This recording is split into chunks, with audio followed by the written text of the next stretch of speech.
बहुत बहुत स्वागत है। नए शैक्षणिक सत्र की शुरुआत के अब शुभ अवसर पर हम फिर से मिल रहे हैं। ये हमारे लिए बड़े ही गौरवशाली क्षण है जब हम पिछली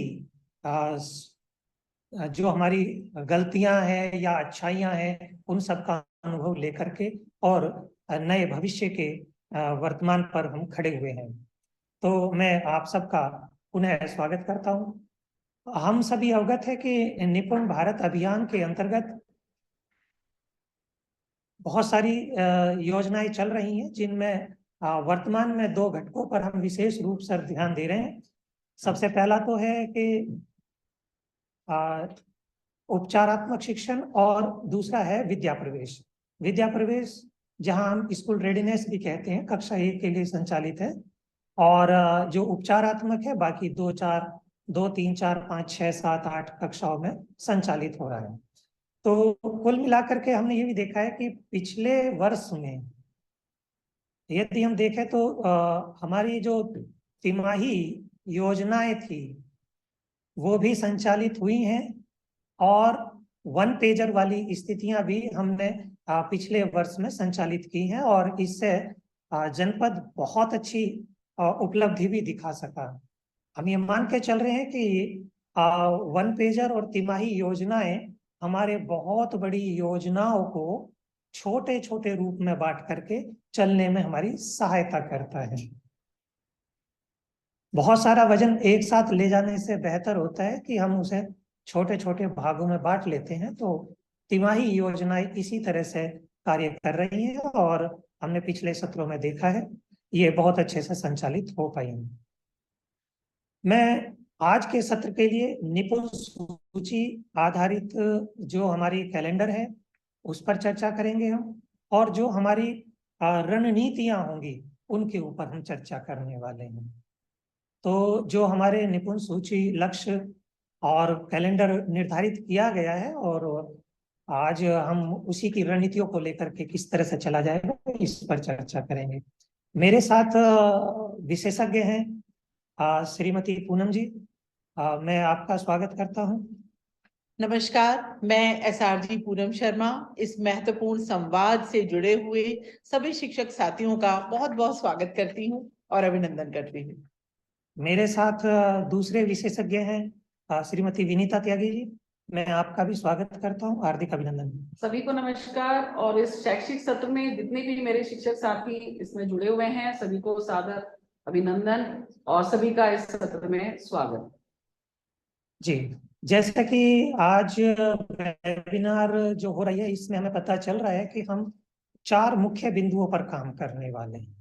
तो सबसे पहला बिंदु होगा वार्षिक शैक्षणिक लक्ष्यों। वार्षिक जो शैक्षणिक लक्ष्य हैं उन पर हम काम करेंगे और उनको देखेंगे कि हमारे वार्षिक लक्ष्य क्या हैं। और इसके अलावा हम बात करेंगे आगामी वर्ष के लिए, यानी ये जो हमारा चल रहा है सत्र, इसके लिए हमारी शैक्षिक रणनीतियां क्या हो, और पहली तिमाही के लक्ष्यों पर भी हम ध्यान देंगे। और इसके अलावा बाद में हम इसके बारे में पूरी वेबिनार को समेकन भी करेंगे। तो मैं इसी क्रम में मैं सबसे पहले अपनी पैनलिस्ट जो हमारी विनीता त्यागी जी हैं आपका अभिनंदन करता हूं, और एक सवाल मेरे मन में आता है महोदया कि हम सभी निपुण लक्ष्यों को जानते हैं, निपुण लक्ष्यों से हम भली भांति परिचित भी हैं, लेकिन जब हम सपोर्टिव सुपरविजन पर जाते हैं विद्यालय में तो अध्यापक ये कहते हैं साहब इन लक्ष्यों की प्राप्ति कैसे संभव हो सकती है, इसके लिए क्या रोड मैप हो सकता है। निपुण लक्ष्यों की प्राप्ति के लिए एक रोड मैप क्या आप बता सकते हैं? जी सर, बिल्कुल। जब हम लोग भी जब सपोर्टिव सुपरविजन के लिए स्कूल्स में जाते हैं तो मेरे ख्याल से मैक्सिमम टीचर्स का यही सवाल होता है कि मैम ये निपुण लक्ष्य देखने में पढ़ने में तो बहुत आसान हमें लगते हैं, लेकिन जब प्रैक्टिकली हम इन पे काम करते हैं तो कहीं ना कुछ कोई चीज छूट जाती है। तो वो जो एक ऐसा क्या हम किस तरीके से हम काम करें कि हम लोग उन लक्ष्यों को उतनी ही सरलता से प्राप्त कर सकें जितना पढ़ने में ये लक्ष्य हमें सरल लगते हैं। तो इसके लिए हमेशा मैं एक ही जवाब देती हूँ कि देखिए learning is a life long process, लेकिन इसके साथ साथ इंपॉर्टेंट है कि हम उसको सही क्रम में, जिसको हम कहते हैं ना कि स्ट्रक्चर्ड, एक निर्दिष्ट क्रम।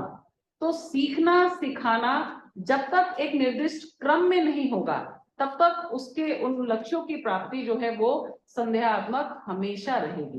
तो इसके लिए आवश्यक है कि हम एक निर्दिष्ट क्रम जो सीखने का है, चाहे वो भाषा का हो या गणितीय दक्षताओं का हो, उसमें जो क्रम एक्सपेक्टेड है, पेडागोजिकली जो क्रम एक्सपेक्टेड है उसको फॉलो किया जाए। और जब हम इन आधारभूत कौशलों में बच्चों को एक क्रम में दक्ष करते चलेंगे तो अल्टीमेटली हमारे निपुण लक्ष्य जो है वो बच्चा भी और टीचर भी उनको उसमें दक्ष कर पाएगा और उनकी प्राप्ति 100% श्योर हो पाएगी। इसके लिए आप देखेंगे आपके यहाँ स्क्रीन पे एक क्रम आया है, उसमें सबसे पहले हमारे निपुण लक्ष्य हैं।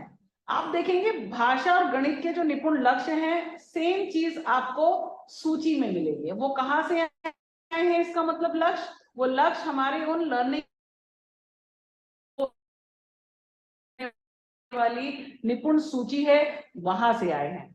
सेम चीज आप देखेंगे जो हमारी 25 सप्ताह की शैक्षणिक गतिविधियां हैं, वो निपुण सूची में जो दक्षताएं दी गई हैं वो उस 25 सप्ताह की हमारी शैक्षणिक गतिविधियों में से आई हैं।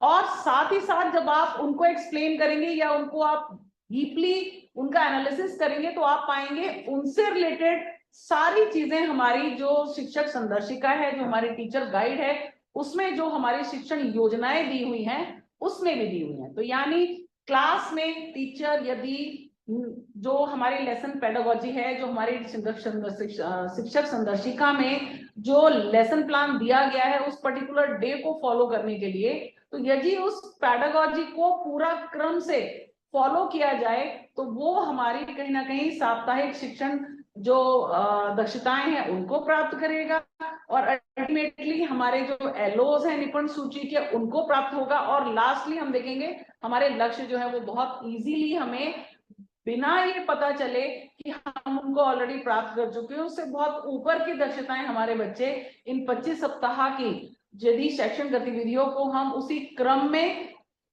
उसी दक्षताओं के साथ उन्हीं टूल्स के साथ जो उसमें मेंशन है यदि हम उनको प्रयोग करते हैं तो 100% हम ये सुनिश्चित कर पाएंगे कि यह क्रम जो हमसे एक्सपेक्टेड है, जो हमारी संदर्शिकाओं में दिया हुआ है वो फॉलो हुआ तो हमारे लक्ष्य अल्टीमेटली हमारा जो गोल है वो बहुत इजीली हमें प्राप्त हो जाएगा। तो मेनली यही है कि जो सीखने का क्रम हमारी इन संदर्शिकाओं में मेंशन्ड है उसको फॉलो किया जाए, उन लेसन प्लान्स को फॉलो किया जाए तो 100% मैं समझती हूँ सर हमारे जो ये लक्ष्य हैं ये बहुत इजीली प्राप्त हो जाएंगे। तो सिर्फ और सिर्फ फोकस करना है हमें सीखने के क्रम पे, जो दक्षताओं का सिखाने का क्रम है वो यदि हम बहुत सही से फॉलो कर पाए क्लास में तो ये लक्ष्य भी बहुत इजीली प्राप्त हो जाएंगे सर। जी, तो ठीक है, आपने कहा कि क्रम बहुत जरूरी है और संदर्शिकाओं में जो वर्णित है वो एक क्रम से शिक्षण दिया गया है। यदि हम उस क्रम का पालन करते हैं तो निश्चित रूप से बच्चा लक्ष्य को आसानी से प्राप्त कर लेगा। बिल्कुल, जो बिल्कुल सही एक टीचर गाइड दी गई है ना वो एक टूल है हमारे टीचर्स के लिए, एक ऐसा हथियार है।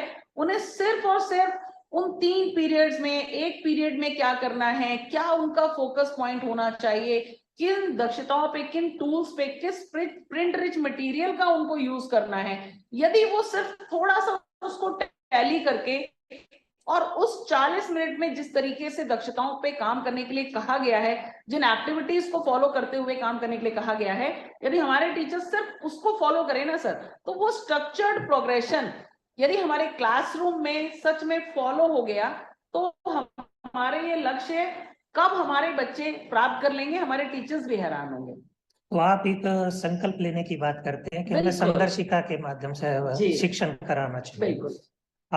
मेरे साथ पूनम मैडम भी हैं और मैं महोदय आपसे निवेदन करूंगा कि आप कोई ऐसा उदाहरण दे सकते हैं कि ये पता चल सके कि यदि हम सही क्रम का पालन नहीं करते हैं तो इससे क्या प्रभाव पड़ेगा। धन्यवाद देवांकुर जी, बहुत ही सही बात है। और अभी जैसा मेरी सहयोगी विनीता जी ने भी बताया कि हमें एक व्यवस्थित क्रम की बेहद आवश्यकता होती है। जब हम बच्चों को हम क्योंकि प्राथमिक शिक्षा की बात कर रहे हैं, तो हम कक्षा 1, 2 और 3 की बात कर रहे हैं। जब अगर हम गणित की बात करते हैं, तो उसका एक व्यवस्थित क्रम है, यानी कि पहले हमें 1 से लेके 9 तक की संख्या सिखानी होगी। उसके बाद में हम 10 से लेके 50 तक और 50 से लेकर 100 तक, ये जब हम संख्याएं सिखा रहे होंगे, तो वो एक क्रम है। अगर हम सीधा ही बच्चों को जोड़ पर ले जाएं तो ये संभव ही नहीं है। इसी तरह से जब हम जो हमारी प्रारंभिक कक्षाएं हैं, उसमें 1 से 9 तक जब संख्या सिखा दी, लेकिन जब 9 से लेके 10 तक जाना है, वहां पर हमें बहुत सावधानी बरतने की जरूरत होती है कि बच्चे समझ जाएं कि कब इकाई और दहाई पर आ गए हैं। जब इकाई और दहाई के जोड़ की बात करें, तो जैसे अगर हमें 4 और 3 ये जोड़ना है, तो वो सीधा 7 लिख दिया। उसके बाद में 2 और 3 नीचे लिखा हुआ आ गया, 5 लिखा हुआ आ गया। उसके बाद में लेकिन अगर संख्या ऐसी है कि उसके लिए एक बहुत ही सरल सी बात है। आप सभी जानते हैं कि गणित सिखाने की जो प्रक्रिया ELPS, यानी कि एक्सपीरियंस, लैंग्वेज, पिक्चर और सिंबल, इसको हम पहले से इसका हम पालन करते चले आ रहे हैं। तो बिल्कुल वही साधारण सी बात है कि जब हम दहाई पर लेकर आएंगे, मेरे पास यहाँ पे कुछ तीलियां हैं, ये जैसे ही हमारे 10 पूरे हुए तो हमने 10 तीलियों का एक ये बंडल बना दिया। मेरे पास 14 की संख्या है, तो हमने 10 का तो ये बंडल बना दिया, और उसके बाद में ये जो 4 तीलियां हैं, ये मैंने उनको और जोड़ के दिखा दी कि ये जो इसको अब हमें उल्टे हाथ पर रखना है, और ये जो इकाई है, ये अब हमारी ये 4 तीलियां यहाँ पर पहले स्थान पर रखी जाएंगी। फिर बच्चे क्या गलती करते हैं कि उसके बाद में अगर इस इकाई में कुछ ऐसी संख्या जोड़ दी जाए कि वो फिर से दहाई हो जाए, तो क्या करें। अब मेरे पास यहाँ पर कुछ तीलियां और हैं। 10 में हमने और 7 संख्या जोड़ दी, तो अगर 4 में 7 संख्या और जोड़ दी, तो हमें फिर से उसका एक बंडल बनाना होगा। 10 का एक बंडल बनाकर हमको उल्टे स्थान पर लेकर आ जाएगा। जैसे कि आप यहाँ सामने देख पा रहे हैं कि हमने बंडल बनाकर उल्टे हाथ पर रख दिया, और जो बची हुई संख्या है वो इकाई पर आ गई। तो ये जो छोटे छोटे हमारे प्रक्रियात्मक प्रवाह है, वो हमें बच्चों को समझाना बेहद जरूरी है।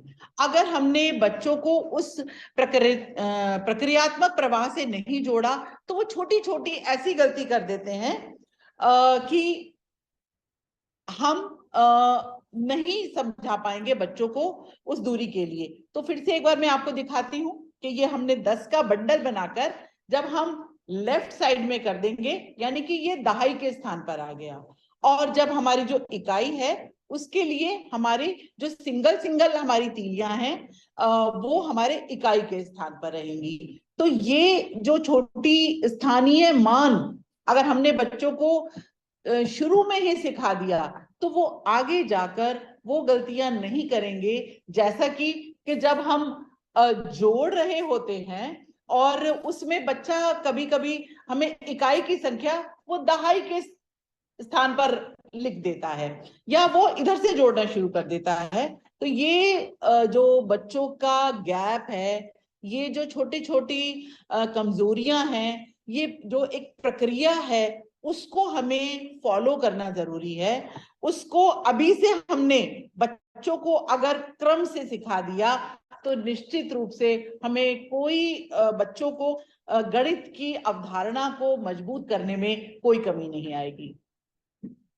जी बहुत बहुत धन्यवाद मैडम, आपने एक बहुत व्यवहारिक उदाहरण हमें दिया। और जब हम भी सपोर्टिव सुपरविजन में जाते हैं, देखते हैं बच्चों को, तो बच्चों को ये कर तो देते हैं, सवाल तो कर देते हैं, क्योंकि उन्हें प्रक्रिया जो है रट रखी है, पढ़ रखी है। लेकिन उनसे पूछो कि क्या होता है या हासिल क्यों लिया जाता है, या हासिल की जरूरत क्या होती है, तो वो चीज वो नहीं बता पाते, या 10 के बाद ही हासिल क्यों लिया जाता है, इसके पीछे के कारण, यानी वो कंसेप्ट कहीं ना कहीं लैग कर जाता है। यानी वो 10 की अवधारणा बच्चा नहीं समझ पाता है। जब बच्चा एक पड़ाव से दूसरे पड़ाव पे जा रहा होता है तो निश्चित रूप से बदलाव के दौर से गुजर रहा होता है। तो वहां उसको बहुत सारी चीजों की जानकारी होनी चाहिए कि आखिर ऐसा क्यों। यदि हम वो चीज बता पाए तो निश्चित रूप से बच्चा जो है अच्छी प्रकार से कंसेप्ट को समझ पाएगा। तो आपका बहुत बहुत धन्यवाद। और हमारे जो जनपद गाजियाबाद है, जनपद गाजियाबाद अभी निपुण असेसमेंट भी हुआ, तो उसमें बहुत अच्छा स्कोर हम लोगों ने किया है। हमारे यहाँ लगातार नवाचार होते रहते हैं, और इसी परिप्रेक्ष्य में पिछले सत्र में भी हमारे यहाँ नवाचार हुआ था कि हमने तिमाही योजनाएं आपके बीच में रखी थी, और रेमिडियल का भी हमने वन पेजर बना करके दिया था। और इस बार भी हमारी निपुण सेल इस चीज में लगी हुई है, और हम सबकी एक साझा उद्देश्य की प्राप्ति के लिए हम सब एक निपुण लक्ष्य की प्राप्ति कर पाए और समयबद्ध तरीके से कर पाए, इसके लिए हमने एक शैक्षिक कैलेंडर बनाया है जो कि हमारी सूची के आधार पर है। तो मैं आदरणीय विनीता मैडम से जानना चाहूंगा कि क्या आप शैक्षिक कैलेंडर के बारे में हमारे शिक्षकों को अवगत करा सकते हैं कि आखिर ये चीज क्या है, क्या बनाई गई है ये? जी सर, बिल्कुल, थैंक यू। हमारे सभी शिक्षक साथी जानते हैं, क्योंकि ये कुछ ऐसा नया नहीं है। पिछले पूरे वर्ष हम लोगों ने इसी प्रकार की वार्षिक शिक्षण उद्देश्यों पर, वार्षिक शिक्षण योजना पर काम किया, जिसमें कि आई थिंक एवरीबडी नोज कि ये 25 सप्ताह की शिक्षण गतिविधियां थी, जिसमें कि किस प्रकार जो 6 दिन में हमें अपनी शिक्षण गतिविधियों को प्लान करना है। पहले दिन भाषा में, गणित में कैसे काम करना है, सेकंड में कब करना है, थर्ड डे में क्या करना है, किस दिन आकलन करना है, किस दिन हमें रिवीजन करना है, ये सब अब हमारे टीचर सर सब बिल्कुल टिप्स पे है। अब हम जाते हैं तो हम ये पूछते हैं भाई कौन सा दिवस है, कौन सी गतिविधि है, क्या कराया। तो मुझे नहीं लगता हमारे किसी भी स्कूल में हमारे किसी टीचर को ये देखने की जरूरत पड़ती है या अपनी टीचर डायरी उठाने की जरूरत पड़ती है। तो हम ये बहुत विश्वास के साथ कह सकते हैं कि हमारे जनपद में एवरी सिंगल टीचर नोज कि भाई 25 सप्ताह की शिक्षण गतिविधियां हैं जिन पर हमें काम करना है, और उन 25 सप्ताह की शिक्षण गतिविधियों को साप्ताहिक रूप से बांटा गया है। एक पर्टिकुलर सप्ताह के बाद आकलन होता है, वो किस प्रकार से करना है, कैसे उसके ट्रैकर्स भरने हैं, ये सब चीजों में पिछले साल हमारे जनपद के सभी टीचर्स ने इतना लग के काम किया है कि वो सब लोग इस चीज के बारे में पूर्णतः दक्ष हैं और पूरी तरह से क्लियरिटी है उनको इस चीज को लेके। तो ये अब हम जिस डिवीजन की बात कर रहे हैं, अब उस डिवीजन पे थोड़ा सा क्लैरिटी हम अपने टीचर्स की चाहेंगे, क्योंकि देखिए वार्षिक शिक्षण योजना एक वास्ट, एक बहुत ही बड़ा, देखते ना कि एक जैसे the correlation between syllabus and, वो जो एक कंसेप्ट है, ये हमारा पूरा करिकुलम है। तो curriculum is a wide subject, wide terminology. अब इस करिकुलम को यदि हम छोटे छोटे सब्जेक्ट्स में बांट देते हैं, तो उसी तरीके से हमें कहते हैं कि हमारा पाठ्यक्रम जब छोटे छोटे चरणों में बंट जाता है तो उसको, उसके उद्देश्यों को प्राप्त करना उतना ही आसान प्रतीत होने लगता है। तो शायद उसी एक प्रिंसिपल पे काम करते हुए ये चीज हम लोगों ने, एक हमारी जो पूरी एकेडमिक टीम है उसने मिलके ये चीज डिस्कस की है, और इसको बहुत ही पेडागॉजिकली डिवाइड किया गया है। तो मैं आप सब साथियों को ये बताना चाहूंगी कि जो हमारा 25 सप्ताह का एक वाइड सिलेबस या कंटेंट है, उसको हमने 4 छोटे छोटे भागों में बांटा है, 4 तिमाहियों में बांटा है। अगर उस तिमाहियों को मैं मंथ में डिवाइड करना चाहूँ तो, या मंथली में आप लोगों से इसको शेयर करना चाहूँ, तो मैं बताऊंगी पहली तिमाही हमारी अप्रैल से जून मंथ के बीच में है, जिसमें कि हम अलग, और एक चीज और मैं बताना चाहूंगी कि इस अलग अलग तिमाही में अकॉर्डिंग टू हमारी जो टीचर गाइड है और जो हमारी साप्ताहिक शिक्षण संदर्शिकाएं हैं, उसमें जो हमारे शिक्षण उद्देश्य हैं उनके अनुसार सप्ताहों को रखा गया है। यानी ऐसे फिक्स नहीं किया गया है कि हर एक में 6 सप्ताह हैं या हर एक में 5 सप्ताह हैं। तो you have to go through कि पहली तिमाही में हमारे कितने सप्ताह पर काम हो रहा है, वो हमारा उतने सप्ताह में हमें टीचर गाइड से या जो हमारी निपुण सूची है, हमारे लर्निंग आउटकम्स हैं, किस प्रकार किन दक्षताओं पर काम होना है, उसी प्रकार हमने उतने ही वीक्स का इसके अंदर हमने जो कंटेंट लिया है वो, तो पहला तिमाही आप देखेंगे उसमें हमने 6 सप्ताह लिए हैं। तो इसी प्रकार 3-4 तिमाहियां हैं, जिसमें फर्स्ट हमारा जो है वो अप्रैल से जून है, सेकेंड हमारा जुलाई से सितंबर तक चलेगी दूसरी तिमाही, तीसरी तिमाही हमारी अक्टूबर से दिसंबर मंथ के बीच में कवर रहेगी, और लास्ट हमारी जनवरी से लेके मार्च तक। तो ये जो हमारी 25 सप्ताह की शैक्षणिक गतिविधियां हैं, इसको हमने थोड़ा सा टीचर को बहुत ज्यादा फोकस करने के लिए थोड़ा सा टाइम जोन में बांट लिया है। तो इससे आसानी भी रहेगी कि हमें पूरा उसको एक मैक्रो की तरह से नहीं लेना है, we will go by the micro view. तो माइक्रो व्यू जितना इजी होता है, अचीवेबल लगता है, और जब हमें कोई चीज पहली बार ही देखने में सुनने में अचीवेबल लगती है तो हमारा कॉन्फिडेंस बूस्ट होता है। तो हमें यही कॉन्फिडेंस ही अपने टीचर्स का दोबारा थोड़ा सा और बूस्ट करना है। ऐसा नहीं है कि हमारे टीचर्स कॉन्फिडेंट नहीं है, नहीं, हमें थोड़ा सा ट्रिगर करना है, और ये ट्रिगर होगा जब हम ये समझेंगे कि हमें 3 महीना किस चीज पर फोकस करना है। हमारे वो फोकल पॉइंट्स बहुत छोटे हैं और बहुत क्लियर हैं और बहुत इजीवेबल हैं, बहुत अचीवेबल हैं, इजी हैं और इजी टू वर्क अपॉन है। तो हमने इस वर्ष को 4 तिमाहियों में डिवाइड किया है, और वर्ष के 4 तिमाही में डिवाइड कर हर एक तिमाही में हमें क्या करना है ये बहुत इजीली एक्सप्लेन किया है। सभी दक्षताओं को तिमाही में जो उनकी प्रायोरिटीज हैं उन पर बेस किया है, और हर एक तिमाही में हम देखेंगे कि किस प्रकार संदर्शिका और कार्य पुस्तिका पर कौन से पेजेस पे काम करना है, क्या उसकी एक्सपेक्टेड एक्टिविटीज हैं, ये बहुत क्लियरली हमने हर एक तिमाही की जो प्लानिंग है उसमें शेयर किया। अब पहली तिमाही में हमने भाषा और गणित, इन सब चीजों, कक्षा 1, 2, 3 के सारे ये 1 पेजर्स जो आप लोगों के साथ शेयर किए हैं, ये बहुत क्लियरली एक्सप्लेन करेंगे आपको कि जैसे ये भाषा का है तो पहली तिमाही में हमें यदि मौखिक भाषा विकास पर भी काम करना है तो कैसे करना है। तो ये चीज इजीली और बहुत अचीवेबल तरीके से डिवाइड की गई है। तो हम आप लोगों से बस यही एक्सपेक्ट करेंगे कि आप इनको प्रॉपर ग्रो थ्रू करें, और इस पे अगर यदि आप फोकस करते हैं, इस पर यदि हम बिल्कुल सिस्टमैटिकली इन संदर्शिका और कार्य पुस्तिका पर दिए गए इस कंटेंट पे काम करेंगे, तो ये डिवीजन हमारे लिए बहुत ही अचीवेबल होने वाला है। तो वी हैव टू फोकस कि पहली तिमाही में हमारे एक टीचर को किस चीज पे फोकस करना है ये भी दिया हुआ है, साथ ही बच्चों को नेक्स्ट तिमाही में जाने से पहले कितनी दक्षताएं आ जानी चाहिए ये भी बहुत अच्छे से एक्सप्लेन किया गया है।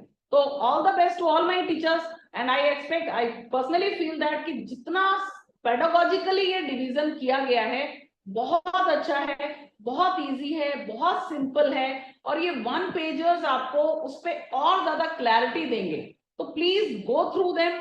जो लिंक उसमें दिया हुआ है 1 पेजर का, उसको जरूर आप खोलिए, क्योंकि आप ये पढ़ पा रहे हैं, आप उसमें इंटरेस्ट दिखा रहे हैं, ये जो लिंक्स आपसे शेयर किए जाते हैं उनको जरूर क्लिक करा करिए, बिकॉज मोर द नंबर, जितना ज्यादा ये क्लिक होता है उसका नंबर जब हमारे पास आता है, हमारे डेटा सर्वर पे आता है, तो हम ये इंश्योर हो पाते हैं कि इतने टीचर्स ने हमारे उस 1 पेजर के लिंक को खोला है, हमारे इतने टीचर्स ने उस वीडियो को क्लिक किया है।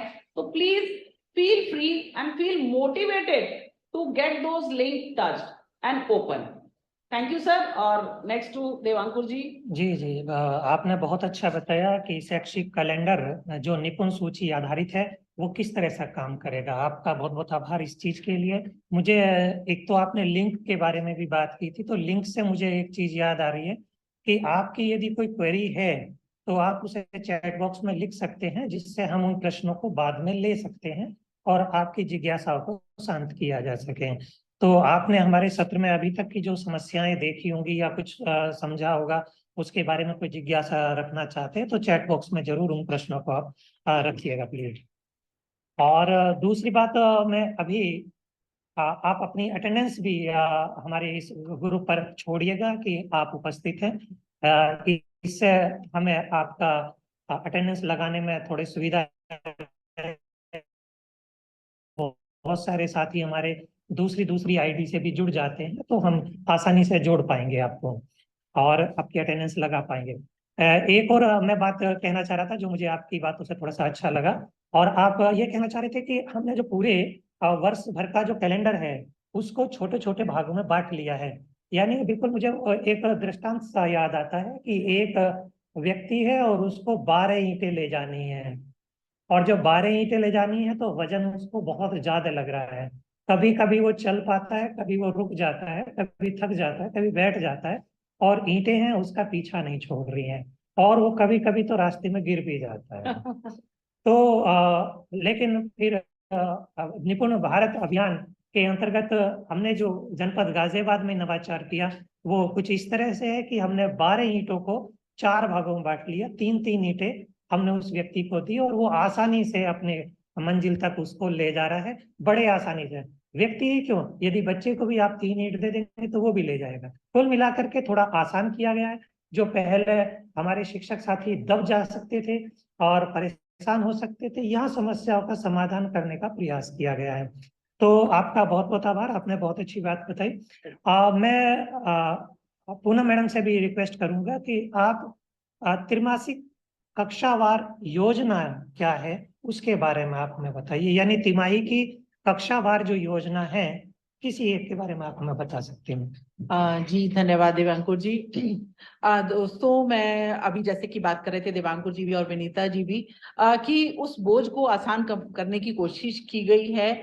आपको याद होगा कि जब हम पहले एग्जाम दिया करते थे 12th में, 11th का भी सिलेबस आया करता था और 12th का भी सिलेबस आया करता था, तो बहुत मुश्किल हुआ करती थी कि जो हम पूरा 11th में पढ़ा है उसको भी याद करके हमें एग्जाम देने हैं, 12th में जो हमने पूरा याद किया, तो एक बहुत ही बर्डन महसूस किया करते थे। लेकिन आज अगर हम उस सिलेबस को डिवाइड करके, यानी कि जितना हमने सीख लिया उतने का हमारा आकलन हो जाए, उसके बाद में हमने कुछ और नया सीखा, उसके बाद में उसका आकलन हो जाए, तो कुछ ऐसे प्रयास जिससे कि हमारे बच्चे भय मुक्त होकर आनंद से सीख सकें, ये हमारा प्रयास है। क्योंकि हम नहीं चाहते कि हमारे नन्हे मुन्नों पर किसी भी तरह का सीखने का प्रेशर आए, वो आनंदमय वातावरण में सीख सके, इसके प्रयास हम सभी लोग मिलकर कर रहे हैं। हालांकि आप लोग अपने विद्यालय में बहुत अच्छा कर रहे हैं, सबकी अलग अलग रणनीति हो सकती है, लेकिन अगर सभी की साझा रणनीति एक जैसी बनकर तैयार होती है तो गतिविधियां चाहे अलग अलग हो सकती हैं, लेकिन अगर तरीका एक रहेगा तो निश्चित रूप से हम अपने जो इच्छित लक्ष्य है उस तक पहुंच जाएंगे। अब मैं आपके साथ एक 1 पेजर साझा कर रही हूँ। अभी हाल ही में जो बीईओ एचएम मीटिंग जितनी भी हुई हैं, सभी जगह पूर्ण हो चुकी हैं। ये 1 पेजर आप तक साझा किया जा चुका है। हमारे जो सम्मानित हेडमास्टर्स हैं वो अपने साथ ये कक्षा 1-2, ये भी देखिए कि कक्षा 1 का ब्लू कलर का है, कितनी अच्छी बात है, दूर से पहचान सकते हैं। कक्षा 2 का जो है वो रेड कलर का है और कक्षा 3 का जो है वो ग्रीन कलर का है, यानी कि एक कलर भी कलर कोड भी है कि आप दूर से पहचान सकते हैं कि ये जो 1 पेजर है ये कौन सी कक्षा का है। अब बात जब 1 पेज की आती है तो ये इतनी आसानी हो जाती है कि इसे चाहे हम अपने पर्स में रख लें, हम अपनी डायरी में रख लें, हम अपने क्लास में इसको चस्पा कर दें, या फिर अपने ऑफिस में शीशे के नीचे लगा लें।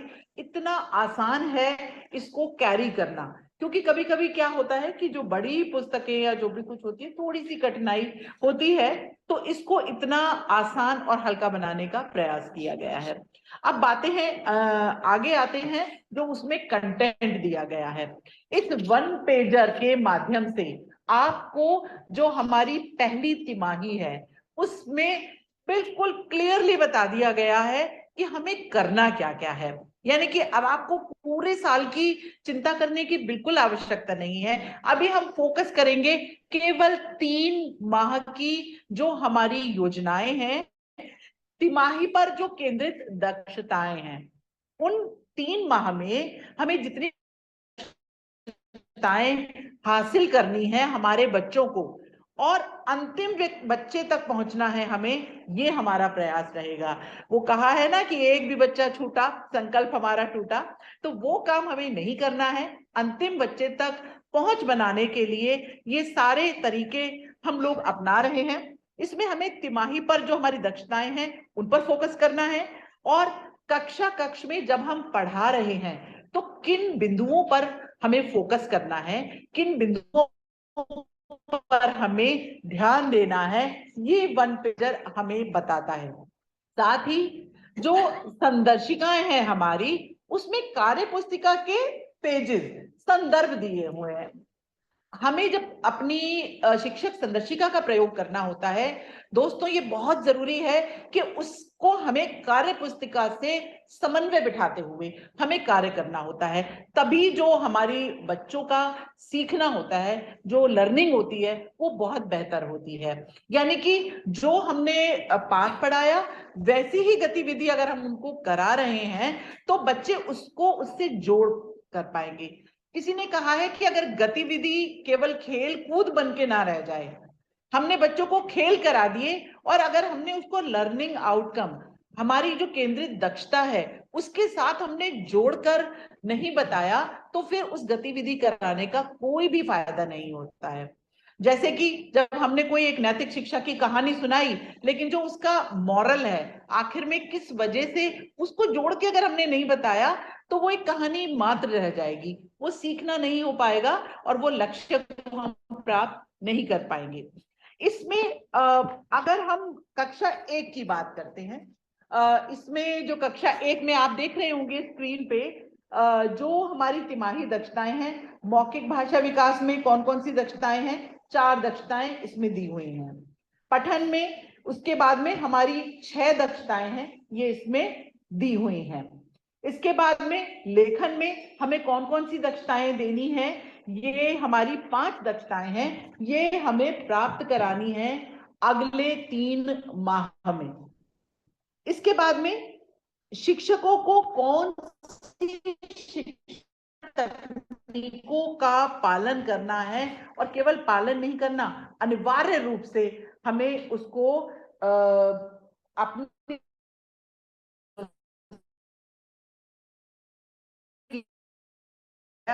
अध्यापन प्रक्रिया में उसको, तो विद्या प्रवेश में के 7 चरणों का हमें पालन करना है। अभी स्टार्टिंग में हम जानते हैं कि जो हमारा रेडीनेस कार्यक्रम है, उस चरण कौन से हैं, तो बहुत ही फास्ट मैं आपको बता देती हूँ।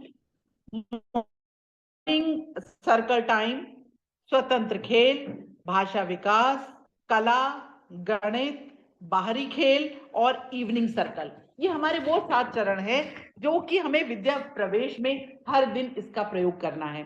इसके बाद में निर्धारित भाषा चरण के दौरान आवश्यकता अनुसार बच्चों से अपनी कॉपी में अभ्यास कराएं। ये जरूरी है कि बच्चों को केवल हमें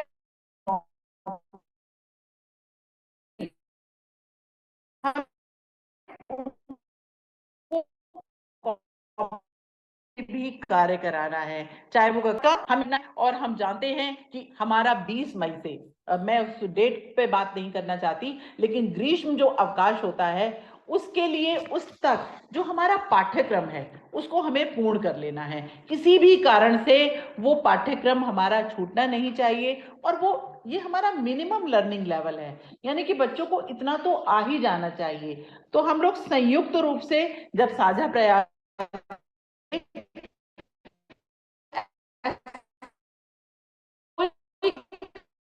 नहीं है कि वो पाठ्यक्रम हम निर्धारित हैं। हम कक्षा 2 पर, कक्षा 2 की अगर बात करें तो इसमें संदर्शिका में जो हमारे कालांश दिए गए हैं, दोस्तों मैं आपसे विनम्र अनुरोध करती हूं कि अगर आप संदर्शिका के दिए गए कालांशों का अक्षरशः पालन करते हैं तो हमें बहुत आसान हो जाता है पढ़ाना और हमें दिए गए लक्ष्यों को प्राप्त करना।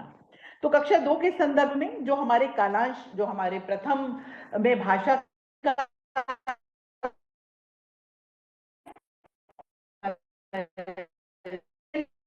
हाफ में गणित के जो हमें पढ़ाना है, उसके बाद में जो निर्धारित कालांश है उसमें हमें कार्य पुस्तिका पर कार्य करना है। तो कार्य पुस्तिका के कार्य करने के लिए हमें उस समय को बचाकर रखना होगा, समय का पालन करना होगा, और जिस कालांश में जो कार्य है उसको वैसे ही करना होगा। उसके बाद में बहुत अधिक महत्वपूर्ण कि जो हमारे शिक्षण चक्र है उसमें हमें बता रखा है भाषा में भी और गणित में भी कि जो हमें बच्चों का साप्ताहिक आकलन कर ए और ग्रुप बी जो बनाने होते हैं, आप सभी बहुत अच्छी तरह जानते हैं कि जो हमारे बच्चे हमारे निर्धारित लक्ष्यों से छूट गए होते हैं, उनको प्राप्त नहीं कर पाते हैं, उनको हम ग्रुप ए में रखते हैं, और जो उसको पूर्ण कर लेते हैं उसको हम ग्रुप बी में रखते हैं। तो अगर हमें एक एक बच्चे तक अपनी पहुंच बनानी है और अंतिम है तो उस ट्रैकर को भरना, उस आकलन को करना बेहद जरूरी है। आप उस ग्रुप ए को और ग्रुप बी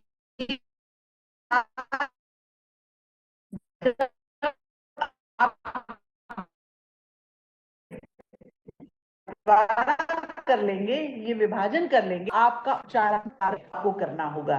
तो इन 3 माहों के लिए हमें ये जो हमारी स्ट्रैटेजी है, ये जो हमारी कार्य योजना है, ये जो हमारी रणनीति है, हम सब मिलकर इसको पूर्ण करेंगे और निर्धारित लक्ष्यों को प्राप्त करेंगे।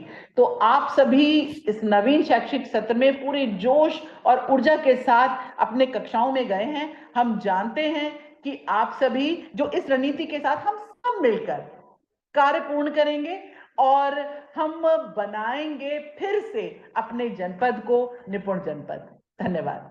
बहुत अच्छे और बड़े बहुत ही स्पष्ट रूप से जिस तरह से मैम ने ये हमारे 1 पेजेस एक्सप्लेन किए हैं, तो मैं समझती हूँ कि हमारे टीचर्स बहुत एक्साइटेड होंगे। अभी मैं एक स्कूल में गई थी मैम कल, तो मैंने देखा कि वहाँ की एचएम ने इन 1 पेजेस को जो संदर्शिकाएं हैं उस क्लास की, उसी के फर्स्ट पेज पे स्टेपल कर दिया है। भाषा का 1 पेजर भाषा की संदर्शिका में स्टेपल कर दिया और गणित का गणित की संदर्शिका में, क्लास वाइज तीनों क्लास की संदर्शिका में। यानी ये 1 पेजर कितने इंपॉर्टेंट है टीचर्स के लिए, वो इस चीज को समझ चुके हैं। और मैं फिर से रिक्वेस्ट करना चाहूंगी कि यदि किन्हीं विद्यालयों में हमारे ये 1 पेजर्स नहीं पहुंचे हैं, तो सभी स्कूल्स के लिए ये 1 पेजर्स प्रिंट कराए गए थे, तो वो अवश्य अपने बीओ ऑफिस में जाकर अपने ये 1 पेजर्स कलेक्ट कर लें। यदि इसके बावजूद भी कोई ऐसा विद्यालय रह जाता है जिसको ये 1 पेजर्स नहीं मिले हैं, तो प्लीज हमको जरूर एक बार कांटेक्ट करें, we will get it done. तो ये चीज, और जैसा कि मैम ने बताया कि भी रेमेडियल प्लान करना है, बेसलाइन असेसमेंट बहुत मस्ट है। तो कुछ queries sir Devankur sir baseline assessment को लेके भी आई थी, तो कल जो है हमने क्लास 4th और 5th के लिए बेसलाइन असेसमेंट का जो कंटेंट है वो हमने शेयर किया है।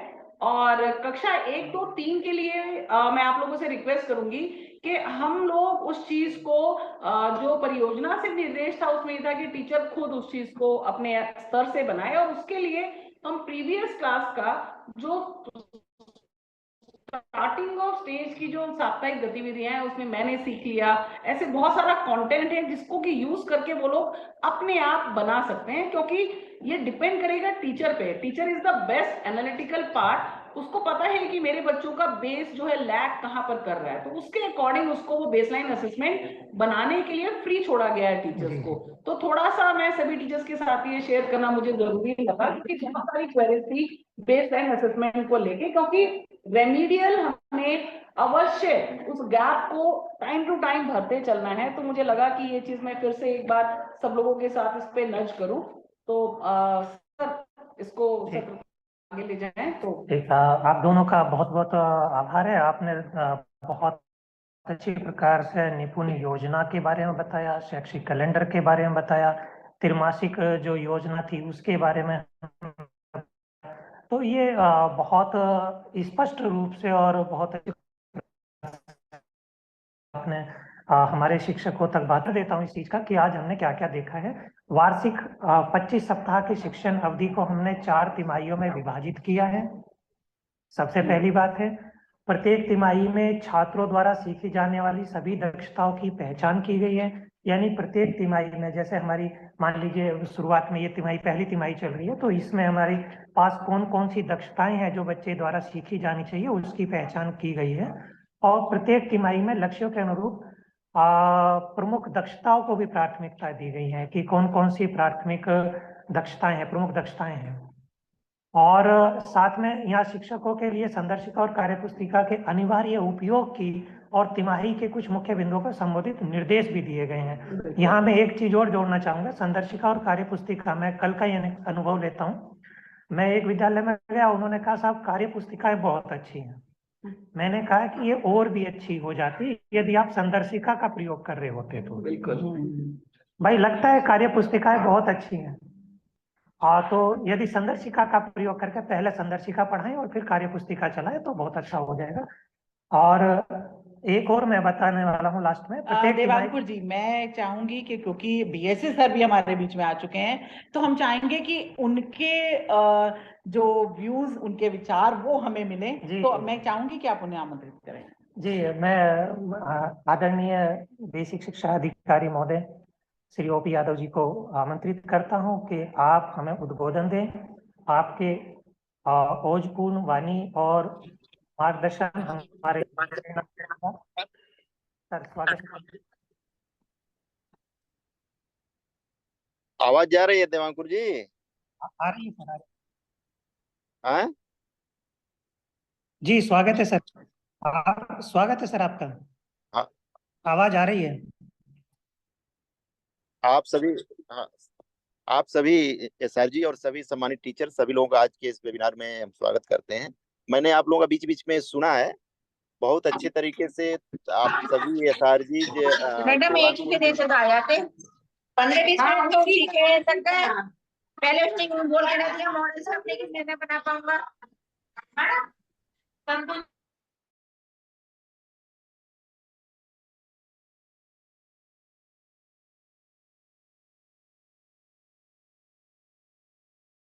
बात रखी है, जो वन पेजर की बात हो या त्रैमासिक जो शिक्षण कार्य योजना की, हमारा जो है कि इस सब बातों पे आप लोगों ने ध्यान से सुना होगा। सबसे ज्यादा फोकस में अभी 3-4 स्कूलों में गया था।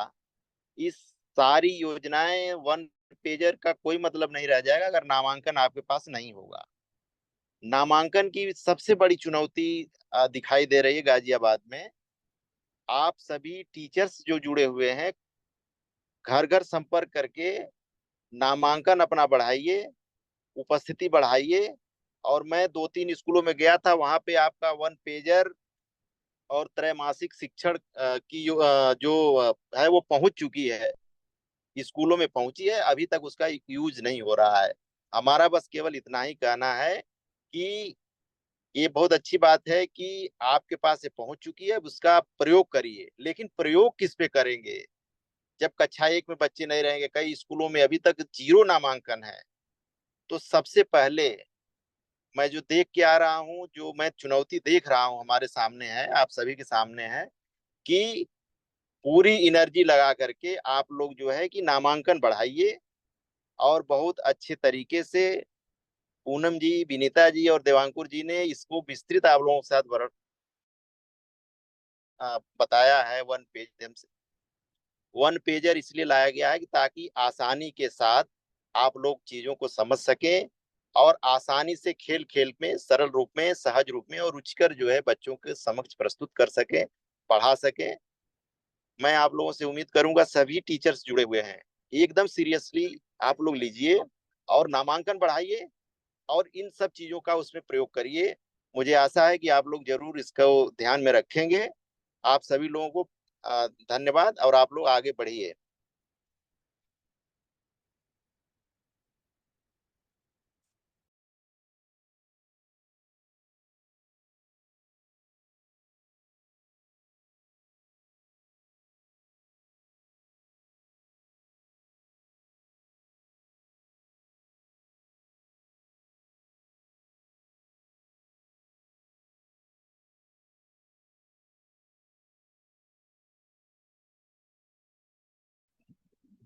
जी सर, धन्यवाद आपका जुड़ने के लिए। और आपके जो उद्बोधन है वो हमें नियमित रूप प्रेरणा देता है। तो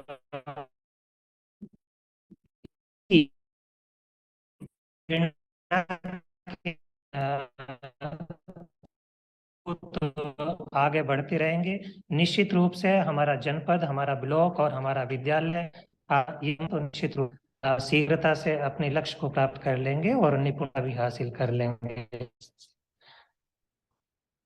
आप सब तिमाही पर आप मंडे से काम करना शुरू कर देंगे, तो उस पर काम करना शुरू कर देंगे। ये मेरा बहुत करबद्ध निवेदन।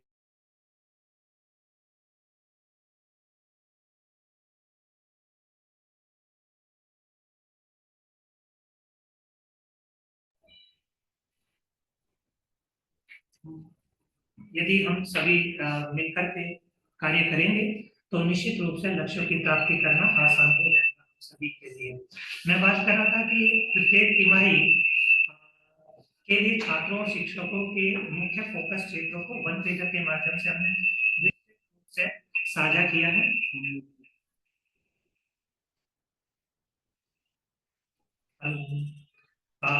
सभी को फिर से नमस्कार। और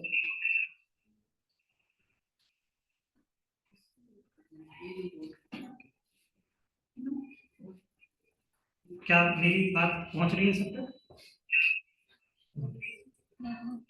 तो प्रत्येक तिमाही के लिए छात्रों और शिक्षकों के मुख्य फोकस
है वो हम व्हाट्सएप के माध्यम से भी प्रेषित करते रहेंगे। और इसके अलावा एक क्विज अभी आपकी गूगल फॉर्म के माध्यम से संचालित किया जाएगा।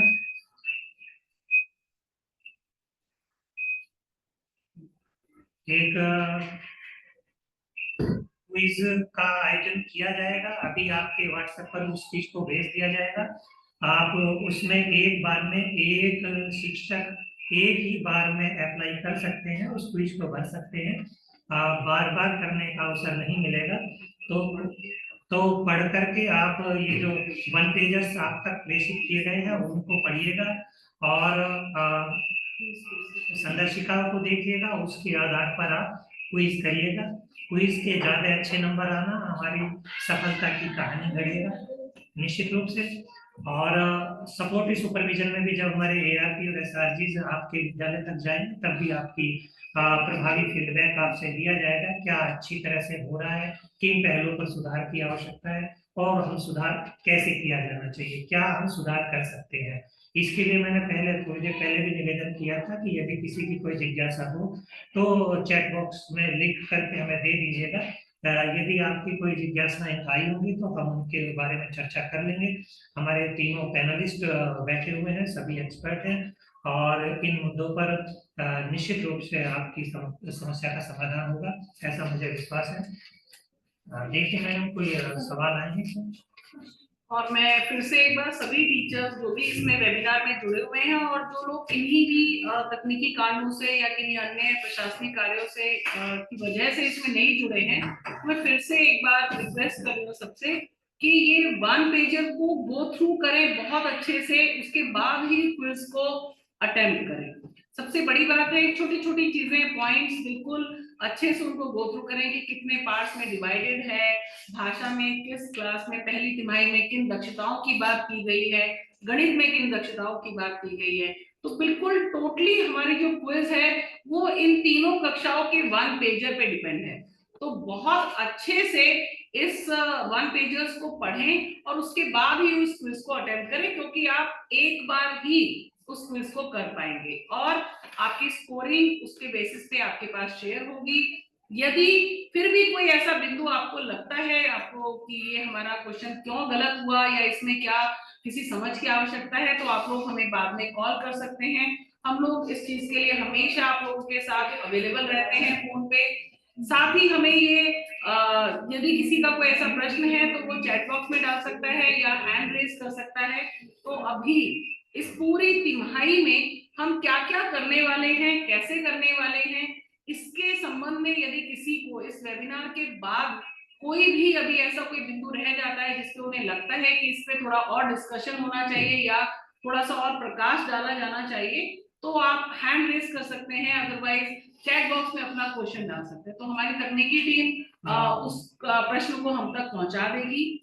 विनीता मैम, जब तक प्रश्न आते हैं तब तक हम इस बार चर्चा कर लेते हैं जी। जैसे आप कह रहे उपचारात्मक के बारे में बात कर रहे हैं, बिल्कुल। तो उपचारात्मक में आपने बताया 4-5 का हम किस तरह से करेंगे और जी, 1-2-3 का किस तरह। मेरी एक जिज्ञासा थी कि प्रेरणा पोर्टल पर एक नेट का रिजल्ट आया है बिल्कुल, जिसमें कि कुछ बच्चे जिस दक्षता को प्राप्त नहीं कर पाए हैं उसको बताया गया, जिस दक्षता को प्राप्त कर ली है उसको बताया गया, उसके आधार पर हम उपचारात्मक कैसे कर चला सकते हैं? सर सबसे पहले तो हमारे टीचर्स तक यही बात पहुंचानी बहुत जरूरी है कि हमारा जो नेट का एग्जाम हुआ था उसका रिजल्ट आ चुका है और वो रिजल्ट हर टीचर अपने MDM नंबर से प्रेरणा पोर्टल पर लॉगिन करे और वो वहां पर जाकर अपने HM के साथ मिलके अपने विद्यालय का रिजल्ट डाउनलोड करे।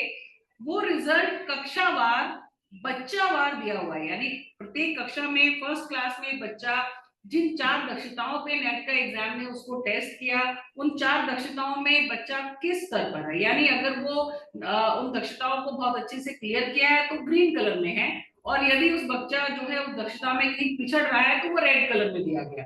तो सबसे पहले आवश्यक है कि प्रत्येक टीचर अपनी कक्षा के प्रत्येक बच्चे का ये रिजल्ट निकाले और उसकी PDF के रूप में HM से भी ये रिक्वेस्ट है कि अपने विद्यालय के रिजल्ट का एक हार्ड कॉपी PDF के रूप में वहां से डाउनलोड करके उसको हार्ड कॉपी में अपने टीचर्स को दे, ताकि वो ये देख सके कि हमारा कौन सा बच्चा, क्योंकि नेट एग्जाम हमारे पिछले साल हुआ था, इस साल वो बच्चा हमारी नेक्स्ट क्लास में है, तो कहीं ना कहीं वो उस मूलभूत दक्षता में पिछड़ा हुआ है।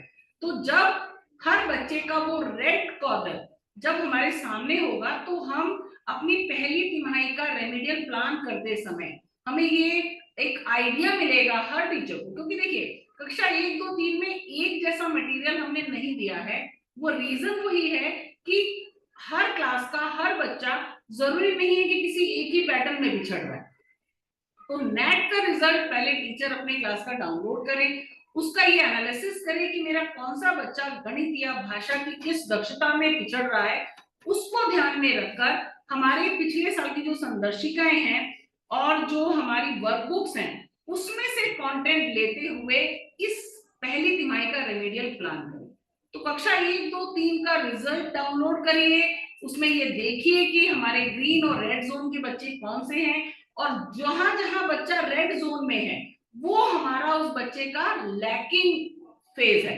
तो उस लैकिंग फेज को पहले एनालिसिस करें कि विद्यालय के अधिकांश बच्चे कहाँ लैग कर रहे हैं, कक्षा के अधिकांश बच्चे कहाँ लैग कर रहे हैं, उसके बेसिस पे फिर अपना इस तिमाही का रेमेडियल प्लान करें।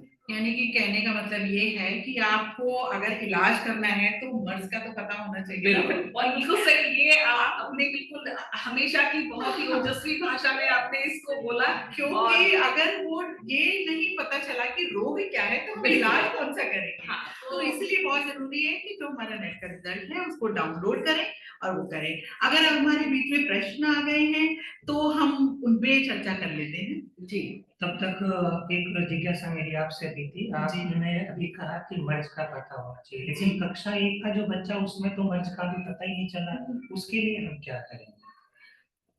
कक्षा 1 जो हमारा अभी माँ के गोद से निकलकर हमारे पास आया है और अब वो हमारे विद्यालयों में वो वैसा ही माहौल वो ढूंढ रहा है तो उसके लिए हमें ऐसा वातावरण जरूर तैयार करके देना होगा कि बच्चा वहां पे कम से कम रुके। यहीं पे मैं काफी देर से सोच रही थी कि बीएसए सर का जो उद्बोधन में दर्द था वो भी हम सबको महसूस करना चाहिए। अधिक से अधिक नामांकन और अधिक से अधिक उपस्थिति, इस पर हमें काम करना होगा।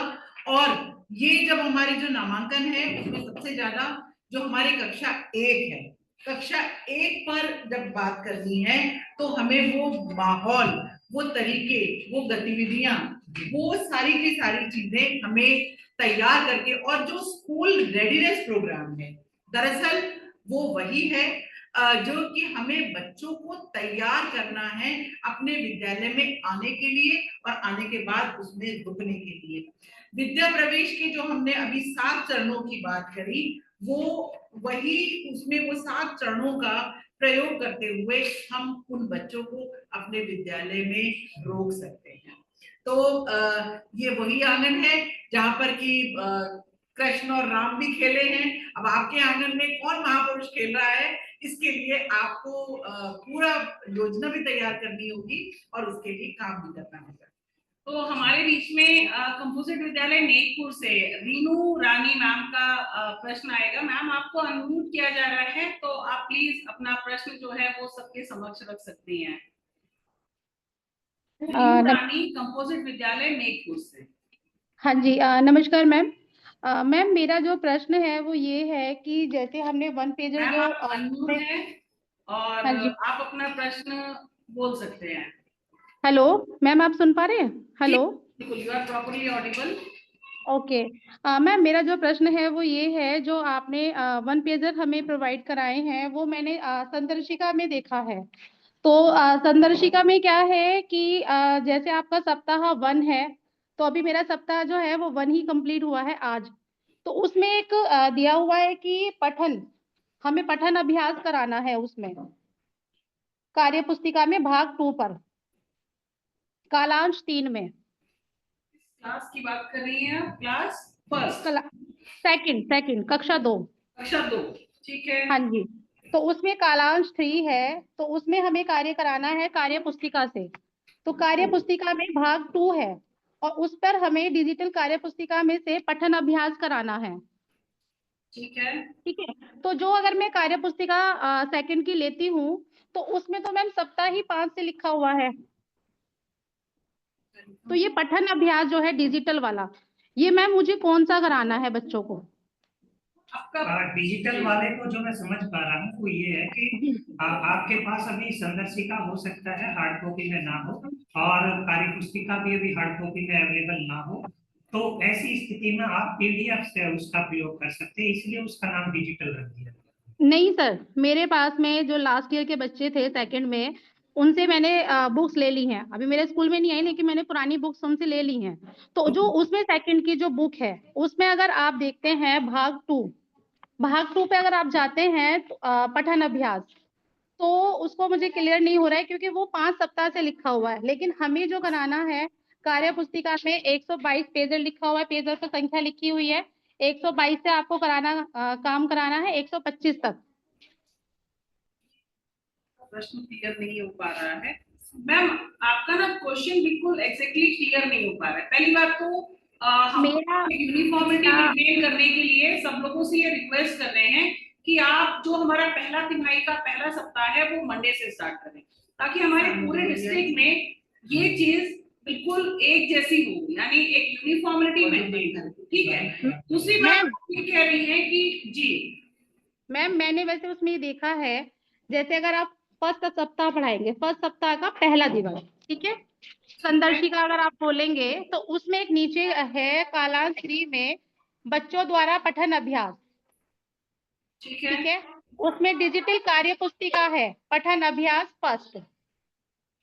ठीक है। ठीक है, अब अगर इसको हम कक्षा 2 की बुक में अगर खोलते हैं, जो आज आपकी बुक है कक्षा 2 की, तो उसमें सप्ताह आप देखेंगे तो ऊपर लिखा हुआ है सप्ताह 5 दिवस 1। मैम, पठन अभ्यास के लिए आपको जो कंटेंट दिया गया है वो जरूरी नहीं है। पठन अभ्यास आप बुक में देख रही हैं या वर्क बुक में देख रही हैं? कौन सी, सारंगी से देख और रही हैं? कौन सी? सारंगी से मैम, सारंगी से। सारंगी से देख रही है, तो हाँ सारंगी का ही रेफरेंस दिया जाए। रेफरेंस है उसमें। तो आपकी मतलब लिटरली आप प्रॉब्लम क्या फेस कर रही है, मुझे ये नहीं समझ में आया। मैम मैं पठन अभ्यास को नहीं समझ पा रही हूँ कि पठन अभ्यास हमें कौन सा कराना है बच्चों को। मैम हमारे 2 कैटेगरीज रहेंगी।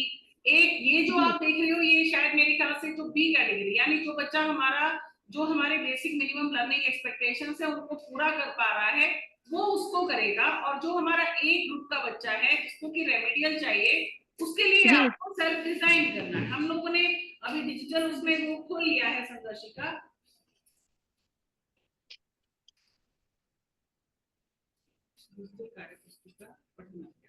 डिजिटल कार्य पुस्तिका इसलिए मैम, वो डिजिटल कार्य पुस्तिका इसलिए यूज किया गया है कि जब तक पिछली बार भी हमारे जो वर्कबुक से, अगर आप सिर्फ डिजिटल वर्ड से परेशान है तो ये समझिए कि पिछली बार भी जब हमारी संदर्शिकाएं आई थी तब तक नो मैम, मैं डिजिटल वर्ड से परेशान नहीं हूँ, मैं पठन अभ्यास से हूँ। हालांकि मैं 2-3 दिन से इससे परेशान हूँ। तो मैंने खुद ये सर्च किया है कि शायद ये कक्षा 2 का ना होकर कक्षा 1 का जो पठन अभ्यास है वो हमें कराना है। नहीं मैम, अच्छा मैम की प्रॉब्लम हम लोग, मैम मैं कॉल करती हूँ आपको, ठीक है, इसके तुरंत बाद में आपको कॉल करती हूँ और आपकी पूरी ये जो क्वेरी है जब तक सामने रखते हैं और सामने रखते हैं और फिर हम आपकी क्वेरी को पूरा करते हैं, ठीक है। Sure ma'am, sure. Thank you. निकलवा लेते हैं मैडम, संदर्शिका और वर्कबुक्स मंगवा दीजिए वहां से, ठीक है, स्कूल से ना वर्कबुक भी और संदर्शिका भी आप वो मंगा दीजिए और we will get back to you. Next question है कोई? नेक्स्ट क्वेश्चन को देखिए।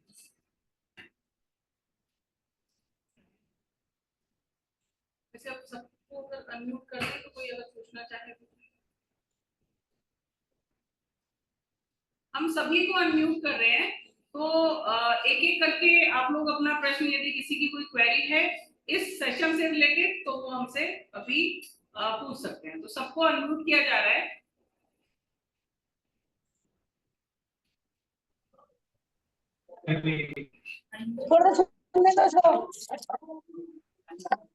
जी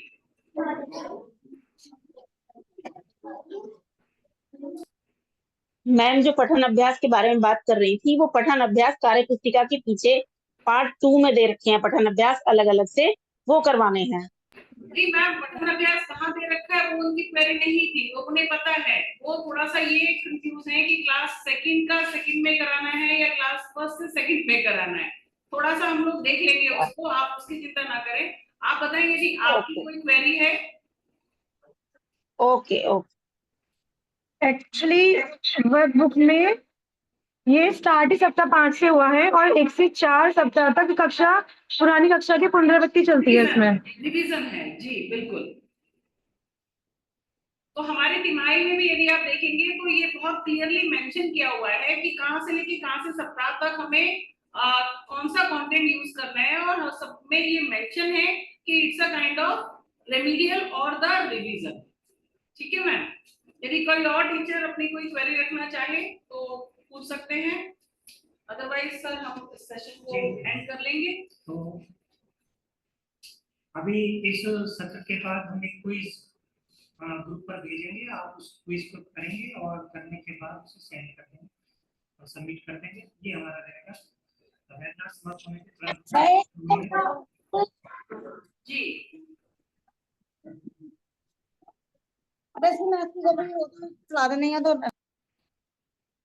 तो ठीक है, हम इसको यहीं पर समाप्त करते हैं और जो लिंक है क्विज का वो आपके ग्रुप पर अभी के अभी आ रहा है, तो कृपया करके आज ही स्कूल जब हमारा समाप्त होता है उससे पहले ही आप इसको सबमिट कर दीजिएगा, क्योंकि आपका वन पेज है। आपका बहुत बहुत धन्यवाद। जी बिल्कुल, आप और जितने भी हमारे शिक्षक साथी जुड़े हुए सभी का बहुत बहुत आभार, बीएसए सर का बहुत बहुत आभार।